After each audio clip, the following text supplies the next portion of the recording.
সুজয় দেখো, মহারাজা তার রাজকুমারীকে নিয়ে টেসলার সামনে ছবি তুলতেছে। আরে ওরা হচ্ছে ছোট লোক, ওরা কি আমাদের মতো এরকম গাড়ি কখনো কিনতে পারবে? সুজয় এবং রাধিকার কথা শুনে শ্রেয়া অনেক রেগে গিয়ে তাদের সামনে এসে বলে, আচ্ছা, আমি আপনাদেরকে একটা কথা জিজ্ঞেস করছি, সঠিক উত্তরটা কি দিবেন? জি বলেন। আপনাদের এই গাড়িটার দাম কত? তোরা এই গাড়ির দাম শুনে কি করবি? তোরা কি এরকম গাড়ি কিনতে পারবি নাকি? আরে বলেন, আমি একটু শুনবো। এই গাড়িটা 30 লক্ষ টাকা দিয়ে আমার শ্বশুর আমাকে গিফট করেছে। দেখছো বাবা, যৌতুকের টাকার গাড়ি নিয়ে আবার অহংকার করে। তাই তো দেখতেছি, নিজে ইনকাম করে এরকম একটা গাড়ি কিনে দেখান তো। এই বুড়ো, কথা সাবধানে বল। তোদের কি আছে শুনি?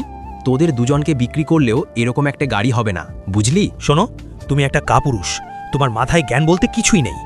আরে আমরা যে এই সিএনজিটা কিভাবে কিনেছি তুমি কি সেটা জানো? এরপরে শ্রেয়ার বাবা সুজয় এবং রাধিকাকে যা বলল তা দেখলে তোমরা সকলে অবাক হয়ে যাবে।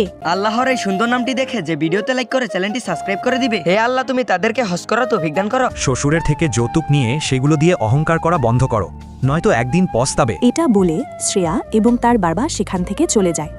তখন সুজয় তার ভুল বুঝতে পারে।